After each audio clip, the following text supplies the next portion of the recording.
আচ্ছা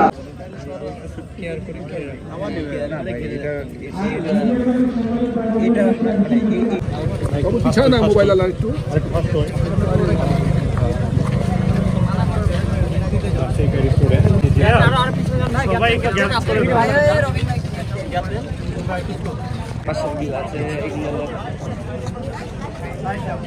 কখন আসলি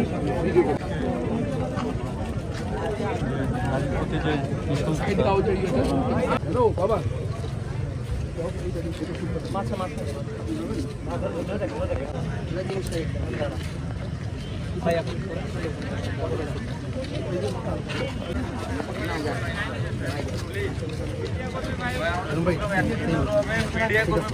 ছাড়া যারা আছেন সবাই প্লিজ লাইনে ঢুকে যান, আমাদের প্রোগ্রাম এখনই শুরু হবে।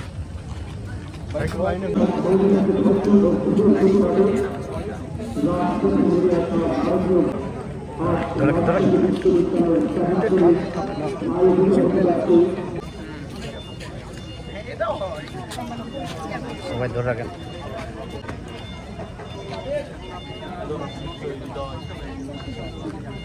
না, একজন পুরুষ যেভাবে সিকিউর ফিল করে প্রতিটি ক্ষেত্রে, ঘরে বাইরে মাঠে স্কুলে কর্মক্ষেত্রে শিক্ষা প্রতিষ্ঠানে, ইকুয়ালি একজন নারীও যেন তার মধ্যে সেই সিকিউরিটি ফিলিংসটা থাকে আর কি। এইটা আমরা সর্বক্ষেত্রে চাই আর কি। আজকে যেটি কলকাতায় যে ঘটনাটি ঘটেছে, আমাদের বাংলাদেশেও এর আগে ঘটনা তনু হত্যা আমরা জানি, এটা অত্যন্ত নৃশংস এবং অত্যন্ত পাশবিক একটি ঘটনা। আমরা তীব্র নিন্দা জানাই। আমরা জানি এই দৃষ্টান্তমূলক শাস্তি হোক। আজকের এই সভ্য সমাজের জন্য এটা সমগ্র জাতির জন্য একটা অপমানের আর কি, যে একজন নারী চিকিৎসক তার কর্মক্ষেত্রে এভাবে অত্যন্ত বিভৎসভাবে এবং পৈশাচিকভাবে সে ধর্ষণের শিকার হবে এবং প্রাণ নিহত হবে, এটি আসলে মানা যায় না আর কি। ফলে আমরা এখানে ভারতীয় জনগণের সাথে তাদের যে দাবি তাদের সাথে আমরাও দাঁড়িয়েছি। আজকে যে ইন্ডিয়ার ঘটনা, এখন শুধু অর্পিতা আপু না, আমরা যদি বলতে চাই, আমি একজন নিজে বিএসসি নার্সিং এর স্টুডেন্ট, আমি 2 দিন পর কোন ভরসাতে নাইট ডিউটি করতে যাব? আপনারা বলেন, আমার মতো হাজারো মেয়ে আছে যারা নাইট ডিউটি করছে। মেয়েদের যে আত্মনির্ভর হতে হবে, আত্মনির্ভরে প্রথম বাধা হয়ে দাঁড়াচ্ছে।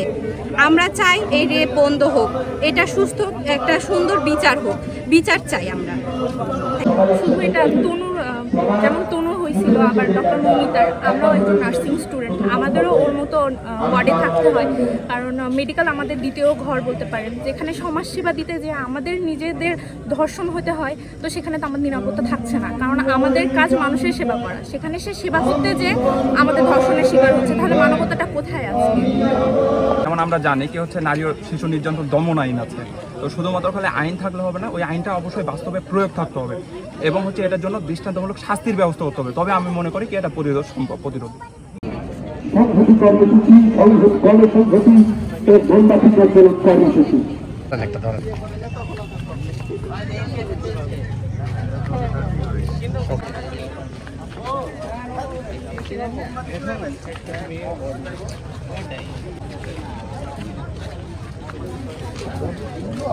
আমাদের তো সুযোগ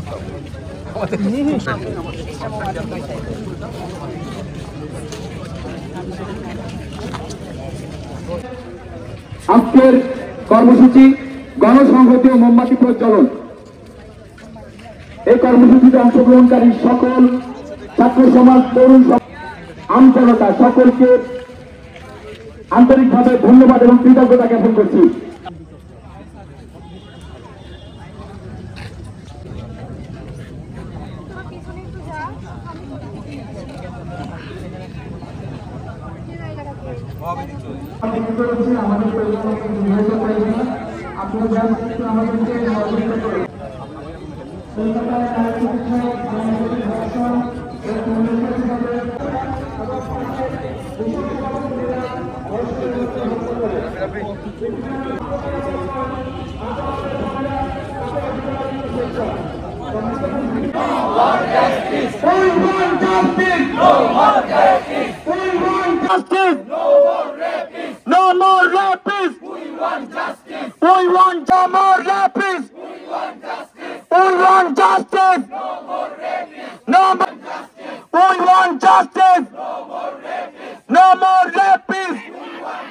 ছাত্র সংগঠন ধর্ষণের একটা মৃত্যুপুরী বানিয়ে রেখেছিল।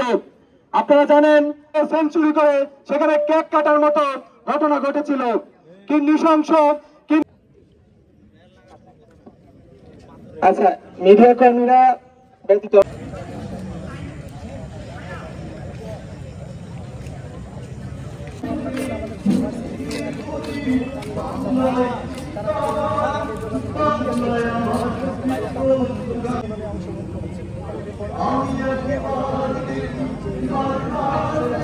একটা জুনিয়র ডাক্তার হাসপাতাল, যেটা তার কর্মস্থল, যেটাকে আমরা আমাদের কর্মস্থলগুলোতে আমরা আমাদের নিরাপদ আবাস বলে মনে করি, আমাদের দ্বিতীয় বাড়ি বলে মনে করি, তার সেই দ্বিতীয় বাড়িতে সে নির্মমভাবে ধর্ষিত এবং তাকে হত্যা করা হয়েছে। এবং হাসপাতাল কর্তৃপক্ষ প্রথম অবস্থায় কি করেছে, তারা এটাকে আত্মহত্যা বলে চালিয়ে দেওয়ার চেষ্টা করেছে। মানে সেখানকার তাদের যে কর্তৃপক্ষ আছে, তারা যে খুনিদেরকে ধরতে চায় না বা তাদের যে সদিচ্ছা নাই, সেটা এখন পুরো বিশ্ববাসীর কাছে স্পষ্ট। আমরা বাংলাদেশ থেকে তাদের কাছে এই মেসেজটা দিতে চাই যে এই ধরনের অন্যায় অত্যাচার আমরা মেনে নিব না। যখন আমাদের দেশে আমাদের ছাত্রদের উপর অত্যাচার করা হচ্ছিল, নির্মমভাবে গণহত্যা করা হচ্ছিল, তখন আমরা মিডিয়াতে দেখেছি ভারতের ছাত্র বন্ধুরা আমাদের পাশে দাঁড়িয়েছিল। এখন আমাদের সময় এসেছে, আমরা তাদের পাশে স্ট্রং ভাবে দাঁড়াতে চাই। পৃথিবীর কোথাও খারাপ কাজ যদি হয়, সেটা যেমন ছড়িয়ে যায় আশেপাশের জায়গাগুলোতে, ভালো কাজটাও ছড়ায়। তাদের দেশে তাদের মা বোন নিরাপদ না, আমাদের দেশেও আমরা যে খুব বেশি নিরাপদ আমরা মনে করি না। আমাদের দেশেও এরকম অসংখ্য ঘটনা রয়েছে। তারা যদি নিশ্চিত করতে পারে, আমরা বিশ্বাস করি আমাদের এখানে সেই মেসেজটা আসবে যে কোথাও তারা পার পাবে না। আমি আমাদের ভারতীয় ভাই বন্ধুদের উদ্দেশ্যে বলতেছি, dear Indian brothers and sisters, we stand with you. We are with you. We express our solidarity with you. আপনারা আন্দোলন চালিয়ে যান, আমরা আপনাদের পাশে আছি। বাংলাদেশ থেকে রাজপথে যত রকম সহায়তা দেওয়া লাগে আমরা দিব ইনশাআল্লাহ।